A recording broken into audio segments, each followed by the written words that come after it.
Behind me is 2880 Michelle Drive, Irvine, California, home of LA Fitness, where people go to sweat out bad decisions and pretend they're going to stop eating bread.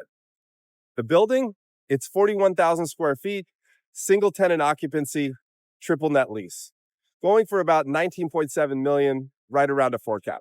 Now, it looks great on the outside, but the financials aren't too sexy, unless you're into this sort of thing. You know, zero cash flow with a pro forma that asks you to bank your entire ROI on market appreciation. And that's after we've just had one of the greatest bull runs in the history of the planet.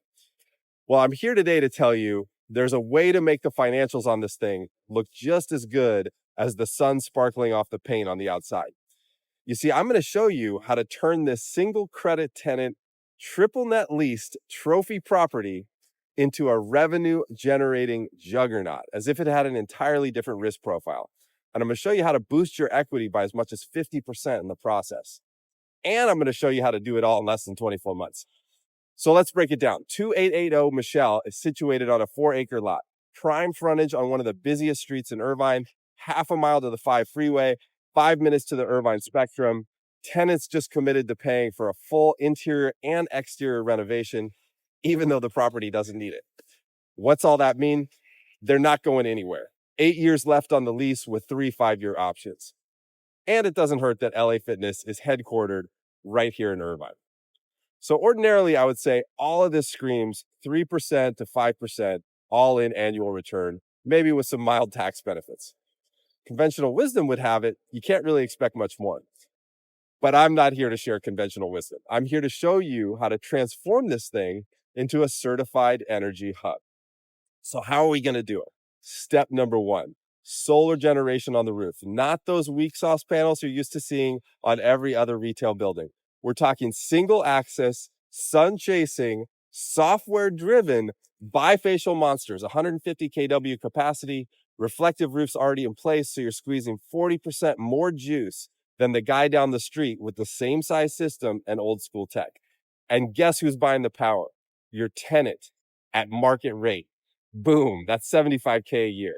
All right, step number 2, solar carports in the parking lot. Sleek, stylish, designed to match the tenant's fancy new facelift, another 200 kW of power, and enough shade to keep all the gym rats from sweating a second time when they get into their Model Ys.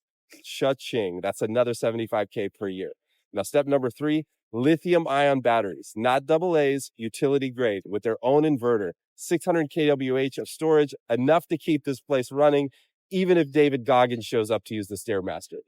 Bam, 15 to 20K per year just from pushing power back to the grid. Now, step number 4, level 3 EV chargers, 180 kW, fast as lightning. Gym members get a full charge before they can finish their overpriced smoothies. That's another 20K per year, and you're running this place like a Costco gas station with electrons. Now, step number 5, Maxwell. Yeah, he's back. The AI conductor that runs the whole damn thing. He's moving power from the roof to the batteries, to the EV chargers, to the massage chairs in the lobby, all at just the right time. Maxwell brings in another 16K per year from optimized grid exports alone. Grand total, 200K per year in added income. Apply a 5 cap, and you've just created $4 million in value. $3 million in equity after accounting for net project costs, all with a single credit tenant building that looks about as close to a bond as you're going to find. No reliance on market appreciation, no need for investor cash calls, no out-of-pocket costs, just a finance payment that's less than the revenue you generate by selling your tenant power. Now, it kind of makes me wonder why more people aren't doing this.